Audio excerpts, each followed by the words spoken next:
Should you stretch? So this is one of my favorite things. So whenever someone, you know, if I talk to someone and they're feeling tight or something is sore, they always ask me, what should I stretch for? Also, should you be stretching before or after or both? Like. That is a great question. Okay. Actually, I can answer that right now. Okay. So, yes. Like I know you should stretch. Like I always stretch, but is it like best to do it both times, before and after? So like what's the science on stretching? So for a while there's like this whole like don't stretch cold. You know, don't stretch a cold muscle. You might injure yourself. However. Okay. However, as one of my favorite answers to that is like the only cold muscles are in the homework, right? Like your muscles aren't cold, right? Your body maintains a fairly consistent temperature. Your muscles aren't cold. Now, are they, you know, unused to the movement? Should you do like aggressive stretch when you've been sitting all day? Probably not, you know, easing into it. My opinion, I actually like stretches before. Oh, so there's one other thing on the science of that is that if you do static stretches before a workout or before performance, your power will actually be reduced. However, again, it's all the shades of gray, right? Yeah. So it does reduce your power output, but for about half an hour. So there's the question. So to me, if you have the time and if you're very like strength and power, like I want to get so strong that I want to. Like, I've got some seriously high performance goals. Probably static stretching after is probably better. Okay. If you're just like a normal human being, maybe stretching. we all have different goals. Like personally, like I used to have higher performance goals. Now I don't anymore. I'm just like I want to keep playing tennis when I'm 90. So I train for that. But my tennis level is, you know, not really maybe like club mid-level. So for me, I mean, I used to do like 90 to 120 minute workouts 4 times a week, right? Yeah. Now I do like 2 60-minute workouts a week. So that's my point. But if you're just a regular person, it's when you like before or after is fine, as long as you do it. But also should you do it is then back to the question, right? Because there are some people who are super like if you're hypermobile.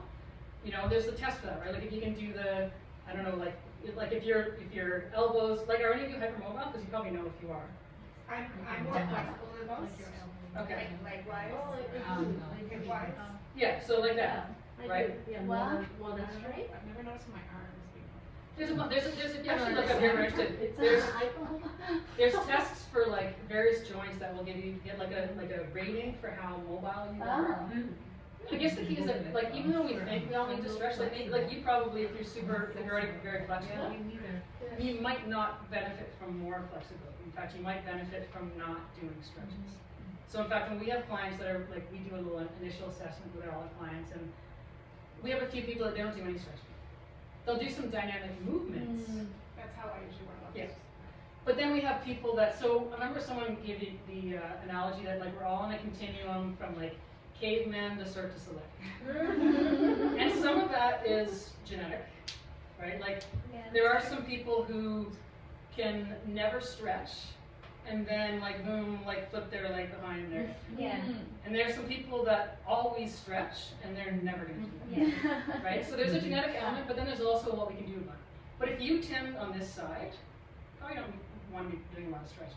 If you tend on this side, you probably want to do some stretching. And then back to this thing is that, this something suddenly feels tight or something is sore, what should I stretch? For me, the answer is, well, tell me more about this. Why is this tight? When is this tight, right?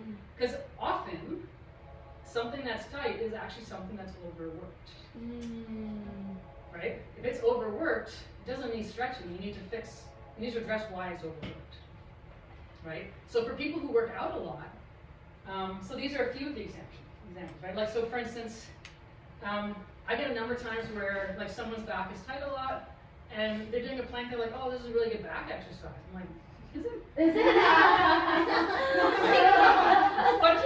but for them it is, right?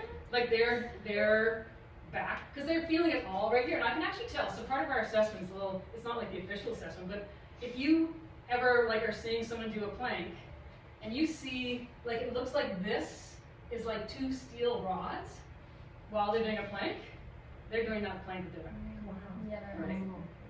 And it's not like, it's not their fault. This is not like, I don't want to be like, I'm not trying to movement shame anyone. Like, it's not at all their fault, but it means they're not getting out of the plank what they think they are getting out of the Well, plank. wouldn't that mean they're not like engaging their core? Yeah, but then it's the why. Yeah, Okay, so, yeah. but yes, ultimately yes. Right, yeah. Yeah. You know, same like if your back is really tight after deadlifts. If you're just new to deadlifting, it might just be that it's just you need to adapt, right? So if you're tight after something for a couple of days, I would say don't worry about it. But if you're tight after something and it continues that way, and you're like, what should I stretch? Well, in the case of that, like if your back is always tight after a deadlift, you don't need to stretch your back. You need to improve your deadlift. Or you need to lift less when you deadlift. Maybe you're lifting too much, you know, things. Or maybe deadlift's not the right exercise for you. One of those kind of things. You know, the hamstrings for the glutes is a very common one. I've done a seminar to a runners group, and I'm like, hey, how many of you have tight hamstrings, right? And it's like 3/4 of the group have tight hamstrings. And then I get them, like I get half of them to lie on the ground and do a straight leg raise, right? So lie on the ground and just like lift your leg up. And most of them, probably 3/4 of them, get like more than 90 degrees. And I did it half the time so each could watch each other, and then the other one's like, hey, so all the people that have tight hamstrings that like tell me how I should stretch, but then you can lift your leg up past 90 degrees, your hamstring is not short. Right? So that's the thing there, right? Yes, if something is tight and it's short, stretching is a good answer.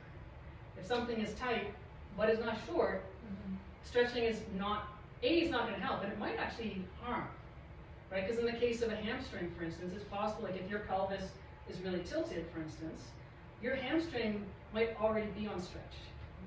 So then when you stretch a stretched muscle, it's not great. So a little bit of how you can tell. So by the way, in the case of hamstrings, or actually almost any stretch, like if we go back to your workout should feel good.